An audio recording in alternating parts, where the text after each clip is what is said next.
Friends, ఈరోజు మనం అస్సలు ఊహించలేని అత్యంత భయంకరమైన పరిస్థితి గురించి మాట్లాడుకుందాం. ఒకవేళ రేపు ఉదయం మీరు నిద్ర లేవగానే ప్రపంచవ్యాప్తంగా సముద్ర ప్రయాణాలు నిలిచిపోయాయని తెలిస్తే, గల్ఫ్ దేశాల నుంచి ముడి చమురు మోసుకొచ్చే భారీ నౌకలు మధ్యలోనే ఆగిపోయి గ్లోబల్ సప్లై చైన్ కుప్పకూలిపోతే ఏమవుతుంది? పెట్రోల్ బంకుల దగ్గర కిలోమీటర్ల కొద్దీ క్యూలు, కరెంటు కోతలు, ఫ్యాక్టరీలు మూతపడ్డం చూస్తే భారతదేశం ఒక క్షణం ఆగిపోతుందా? ఇదేదో హాలీవుడ్ సినిమా కథ కాదు. ఇది ప్రపంచ దేశాల మేధావుల్ని భయపెడుతున్న నిజమైన ప్రశ్న. అయితే ఈ ప్రశ్నకు సమాధానంగా భారత్ ఒక నిశ్శబ్ద విప్లవానికి శ్రీకారం చుట్టింది. ఒకవైపు అండమాన్ సముద్ర గర్భంలో 95,000 కోట్ల రూపాయల సముద్ర మంథం జరుగుతుంటే, మరోవైపు రాజస్థాన్ ఎడారిలో భూమికి 100 అడుగుల కింద అతిపెద్ద ఉప్పు గుహల్ని భారత్ సిద్ధం చేస్తోంది. అసలు భారత్ ఏం చేయబోతోంది? మన ప్రధాని మోదీ గారి మాస్టర్ ప్లాన్ ఏంటి? ఈరోజు ఈ వీడియోలో మనం భారత్ యొక్క ఎనర్జీ సెక్యూరిటీ వెనుకున్న అసలైన రాజకీయాన్ని, స్ట్రాటజీని డీకోడ్ చేద్దాం. ఫ్రెండ్స్, మొదట మనం గ్లోబల్ జియో పాలిటిక్స్ ని అర్థం చేసుకోవాలి. ప్రపంచవ్యాప్తంగా వాణిజ్యం జరిగే సముద్ర మార్గాల్లో కొన్ని చోక్ పాయింట్స్ ఉంటాయి.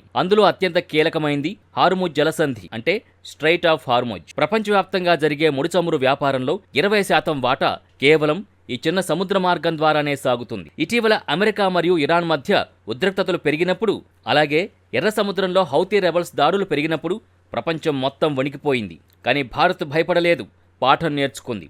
భారత్ ప్రపంచంలో 3వ అతిపెద్ద చమురు వినియోగదారు. మన ఇంధన అవసరాల్లో 85% పైగా మనం విదేశాల నుంచే దిగుమతి చేసుకుంటున్నాం. ఒకవేళ ఆ మార్గాలు మూసుకుపోతే మన దేశం అంధకారంలోకి వెడుతుంది. అందుకే భారత పెట్రోలియం మంత్రి హర్దీప్ సింగ్ పూరి ఒక స్పష్టమైన సందేశం ఇచ్చారు. భారత్ ఇకపై ఇతరులపై ఆధారపడదు. ఈ వ్యూహంలో మొదటి భాగం సముద్ర మంథన్. దీన్నే national deep water exploration machine అని కూడా అంటారు. 95,000 కోట్ల రూపాయల భారీ బడ్జెట్తో ప్రభుత్వం అండమాన్ నికోబార్ దీవుల సమీపంలో చమురు వేట మొదలుపెట్టింది. ఇప్పటివరకు మనం ముంబై, రాజస్థాన్ లేదా అస్సాం నుంచి చమురు తీస్తున్నాం. కానీ అండమాన్ సముద్రం కింద చమురు మరియు సహజ వాయువు అపారమైన నిధులున్నాయని శాస్త్రవేత్తలు గుర్తించారు. ఇటీవలే జూన్ నెలలో అక్కడ ఒక అన్వేషణ బావిని తవ్వినప్పుడు సముద్రం మధ్యలో గ్యాస్ మంటలు కనిపించాయి. ఇది భారత్ పాలిట వరం. ఈ అగాధాల్లో చమురు తీయడం అంత సులభం కాదు. నీటి ఒత్తిడి యంత్రాల్ని ముక్కలు చేస్తుంది. అందుకే భారత్ ఎక్సాన్ మొబిల్ మరియు షెల్ వంటి అంతర్జాతీయ కంపెనీల్ని ఆహ్వానించింది. ఇక్కడ భారత్ ఒక తెలివైన పని చేసింది. గతంలో మన దేశంలో చమురు వెతకాలంటే విదేశీ కంపెనీలు భయపడేవి. ఎందుకంటే మన లైసెన్సింగ్ రాజ్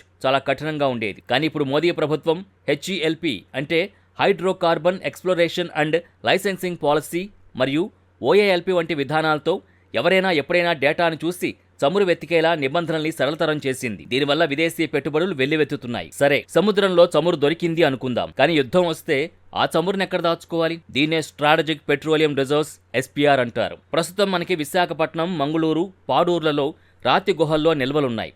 కానీ అవి సరిపోవు. అందుకే భారత్ ఇప్పుడు చైనా ఫార్ములాను ఉపయోగిస్తోంది. చైనా తన నిల్వల్ని భూగర్భంలోని ఉప్పు గనుల్లో దాచుకుంటుంది. ఇప్పుడు భారత్ రాజస్థాన్లోని బెకనీర్ సమీపంలో ఇలాంటి ఉప్పు గుహలు నిర్మిస్తోంది. ఇది ఎలా పనిచేస్తుంది? దీన్ని సొల్యూషన్ మైనింగ్ అంటారు. భూమి కింద ఉన్న ఉప్పు పొరల్లోకి వేడి నీటిని పంపి ఆ ఉప్పుని కరిగించి బయటకు తీస్తారు. అప్పుడు అక్కడ ఒక గాలి చొరబడని భారీ గుహ ఏర్పడుతుంది. రాతిని తవ్వి గుహలు చేయాలంటే ఏళ్లు పడుతుంది, వేల కోట్లు ఖర్చు అవుతుంది. కానీ ఉప్పు గుహలు చాలా చౌక మరియు సురక్షితం. అమెరికా తన 700 మిలియన్ బ్యారెళ్ల చమురుని ఇలాంటి ఉప్పు గుహల్లోనే దాచుకుంది. ఇప్పుడు భారత్ కూడా అదే దారిలో వెళుతోంది. ఇక్కడ మరో ఇంట్రెస్టింగ్ యాంగిల్ ఉంది. భారత్ తన సొంత డబ్బుతో చమురు కొనడమే కాకుండా విదేశీ కంపెనీల చమురుని మన గుహల్లో దాచుకొని ఇస్తోంది. దీన్ని కమర్షియల్ కమ్ స్ట్రాటజిక్ మోడల్ అంటారు. అబుదాబికి చెందిన ADNOC కంపెనీ మన దేశంలో చమురుని నిల్వ చేస్తుంది. కండిషన్ ఏంటంటే, సాధారణ సమయంలో వారు ఆ చమురుని ఎవరికైనా అమ్ముకోవచ్చు. కానీ భారత్కు అత్యవసరం వస్తే ఆ చమురుపై మొదటి హక్కు భారత ప్రభుత్వాందే ఉంటుంది. దీన్నే ఫస్ట్ రైట్ ఆఫ్ రిఫ్యూజల్ అంటారు. అంటే మనం రూపాయి ఖర్చు లేకుండా మన దేశంలో ఇంధన భద్రతని పొందుతున్నాం. ఇది మాస్టర్ స్ట్రోక్ కాక ఇంకేంటి? భారత్ ఎంత ధైర్యంగా ఉందో చెప్పడానికి రష్యా ఉక్రెయిన్ యుద్ధమే నిదర్శనం. అమెరికా, యూరోప్ దేశాలు రష్యాపై ఆంక్షలు విధించి మనల్ని చమురు కొనద్దని బెదిరించాయి. కానీ భారత్ తలవంచలేదు.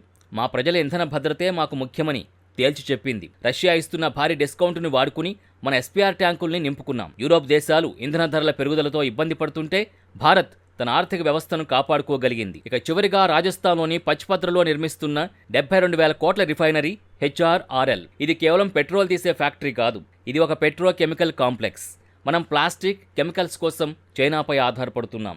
ఈ రిఫైనరీ పూర్తయితే ఆ ముడి పదార్థాలన్నీ మన దేశంలోనే తయారవుతాయి. ఇది లక్షలాది మందికి ఉపాధినివ్వడమే కాకుండా రాజస్థాన్ రూపురేఖల్ని మార్చేస్తుంది. చైనా తన చమురు కోసం మలక్కా జలసంధిపై ఆధారపడుతుంది. భారత్ తన అండమాన్ నికోబార్ ప్రాజెక్టుల ద్వారా చైనా యొక్క ఈ బలహీనతని టార్గెట్ చేస్తోంది. ఒకవేళ యుద్ధం వస్తే చైనా ఇంధన సరఫరాని భారత్ నిలిపేయగలదు. అందుకే అండమాన్లో చమురు అన్వేషణ అనేది కేవలం వ్యాపారం కాదు, అది ఒక రక్షణ వ్యూహం. 1973లో అరబ్ దేశాలు చమురు సరఫరా ఆపేసినప్పుడు భారత్ తీవ్రంగా నష్టపోయింది. అప్పట్లో మన దగ్గర నిల్వలు లేవు. ఆనాటి చేదు అనుభవాలే నేటి మోదీ ప్రభుత్వ స్ట్రాటజిక్ పెట్రోలియం రిజర్వ్స్ వెనుకున్న ప్రధాన ప్రేరణ. గతాన్ని మరిచిపోని దేశమే భవిష్యత్తు నిర్మించగలదు. ఫ్రెండ్స్, చూశారుగా 95,000 కోట్ల సముద్ర మంథన్, రాజస్థాన్లోని ఉప్పు గుహలు, బార్మర్ రిఫైనరీ. ఇవన్నీ విడివిడి ప్రాజెక్టులు కావు. ఇవి భారత్ను ప్రపంచ శక్తిగా మార్చే ఒకే ఒక పెద్ద పజిల్లో మొక్కలు. 2030 నాటికి భారత్ తన ఇంధన అవసరాల్లో మెజార్టీ వాటాను సొంతంగా తీర్చుకోగలిగితే ప్రపంచ మార్కెట్లో మన రూపాయి విలువ పెరుగుతుంది. మన విదేశాంగ విధానం మరింత స్వతంత్రంగా మారుతుంది. ఫ్రెండ్స్, ఇవన్నీ వినడానికి పెద్ద పెద్ద ప్రాజెక్టుల్లా అనిపించవచ్చు, కానీ దీని అసలు టార్గెట్ మీ జేబుపై భారాన్ని తగ్గించటమే. ప్రస్తుతం మనం చమురు దిగుమతి కోసం ఏటా లక్షల కోట్ల రూపాయల్ని డాలర్స్ రూపంలో చెల్లిస్తున్నాం. దీనివల్ల అంతర్జాతీయ మార్కెట్లో రూపాయి విలువ తగ్గి ద్రవ్యోల్బణం అంటే ఇన్ఫ్లేషన్ పెరుగుతోంది. మనం మన దేశంలోనే 20% నుంచి 30% అదనపు చమురుని ఉత్పత్తి చేయగలిగితే విదేశీ మారక ద్రవ్యం ఆదా అవుతుంది. ఫలితంగా రూపాయి బలపడుతుంది. రూపాయి బలపడితే కేవలం పెట్రోల్ ధరలే కాదు, నిత్యావసర వస్తువుల ధరలు కూడా అదుపులోకి వస్తాయి. అంటే రాజస్థాన్ ఎడారిలో తవ్వుతున్న ఆ ఉప్పు గుహలు రేపు మీ ఇంట్లోని వంటగది బడ్జెట్ని కాపాడబోతున్నాయన్నమాట. ఇది కేవలం ఇంధన భద్రత మాత్రమే కాదు, ఇది ప్రతి భారతీయుడి ఆర్థిక భద్రత. ఇక్కడ మనం ఒక విషయాన్ని గమనించాలి. భారత్ కేవలం చమురు వెతకడంపైనే ఆగడం లేదు. ప్రధాని మోదీ గారి పంచామృత లక్ష్యం ప్రకారం మనం ఒకవైపు శిలాజ ఇంధనాల్ని భద్రపరుచుకుంటూనే మరోవైపు గ్రీన్ హైడ్రోజన్ మరియు సోలార్ ఎనర్జీ వైపు వేగంగా దూసుకుపోతున్నాం. అంటే 2047 నాటికి భారత్ ఎనర్జీ ఇండిపెండెంట్ దేశంగా మారాలని లక్ష్యంగా పెట్టుకుంది. ఒకవేళ భవిష్యత్తులో ప్రపంచం మొత్తం చమురు వాడకం తగ్గించినా మన దగ్గరున్న ఈ భారీ రిఫైనరీలు మరియు నిల్వ కేంద్రాలు ఇతర కెమికల్స్ తయారీకి పవర్ హౌసులుగా మారతాయి. భారత్ ఇప్పుడు ఒకే దెబ్బకు 2 పెట్టెలు అన్నట్టుగా అటు ప్రస్తుత అవసరాలు తీర్చుకుంటూనే ఇటు భవిష్యత్తు టెక్నాలజీపై పట్టు సాధిస్తోంది. గతంలో భారత్ ప్రపంచ దేశాల నిర్ణయాల కోసం ఎదురుచూసేది, కానీ ఈరోజు మనం మన సొంత నియమాల్ని రాసుకుంటున్నాం. అండమాన్ సముద్రం నుంచి రాజస్థాన్ ఎడారి వరకు జరుగుతున్న ఈ మహాయజ్ఞం భారత్ని గ్లోబల్ ఎనర్జీ మ్యాప్లో ఒక తిరుగులేని శక్తిగా నిలబెట్టబోతోంది. ఇది కేవలం టెక్నాలజీ విజయం మాత్రమే కాదు, ఇది ఒక దేశం తన ఆత్మ గౌరవాన్ని కాపాడుకోవడానికి పడుతున్న తపన. ఈ ప్రయాణంలో భారత్ సాధించబోయే విజయాలు రాబోయే తరాలకు గర్వకారణంగా నిలుస్తాయి. భారత్ ఎంత వేగంగా ఎందుకు అడుగులేస్తోందో అర్థం చేసుకోవాలంటే మనం ఒక్కసారి మన పొరుగు దేశాల వైపు చూడాలి. గతేడాది శ్రీలంకలో పెట్రోల్ బంకుల దగ్గర జనం కొట్టుకోవడం, పాకిస్తాన్లో కరెంటు లేక ఫ్యాక్టరీలు చీకట్లో మునిగిపోవడం మనం చూశాం. ఆ దేశాల దగ్గర ఇంధన నిల్వలు లేకపోవడమే దానికి ప్రధాన కారణం.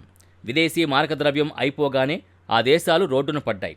భారత్ అలాంటి పరిస్థితి రాకూడదని ముందే మేల్కొంది. అందుకే ఈరోజు మనం నిర్మిస్తున్న ఈ ఉప్పు గుహలు మరియు సముద్రమంథన్ ప్రాజెక్టులు కేవలం ప్రభుత్వ పథకాలు కావు, అవి దేశం కుప్పకూలిపోకుండా కాపాడే లైఫ్ జాకెట్లు. గతంలో చమురు ఉత్పత్తి చేసే దేశాలు ఒపెక్ ధరలు పెంచితే మనం మౌనంగా భరించాల్సి వచ్చేది. మనం ఒక ప్రైస్ టేకర్, వారు అడిగిన ధర ఇచ్చేవాళ్లుగా ఉండేవాళ్లం. కానీ మన దగ్గర 90 రోజులకు సరిపడా నిల్వలుండి మన సొంత ఉత్పత్తి పెరిగితే అంతర్జాతీయ మార్కెట్లో ధరల్ని ప్రభావితం చేసే స్థాయికి భారత్ చేరుకుంటుంది. అంటే ప్రపంచ చమురు మార్కెట్ని శాసించే దేశాల జాబితాలో భారత్ కూడా చేరబోతోంది. రేపు ఒకవేళ హార్ముజ్ జలసంధి మూసుకుపోయినా, యుద్ధాలొచ్చినా భారత్ ఆగిపోదు. ఎందుకంటే మనం ఇప్పుడు తయారవుతున్నాం. ఈ సమాచారం మీకు ఎలా అనిపించింది? భారత్ తీసుకుంటున్న ఈ నిర్ణయాలు సరైనవేనా? కామెంట్ సెక్షన్లో తెలియచేయండి. ఇలాంటి మరిన్ని ఇంట్రెస్టింగ్ పొలిటికల్ అనాలిసిస్ కోసం మన ఛానల్ని సబ్స్క్రైబ్ చేసుకోండి. జై హింద్.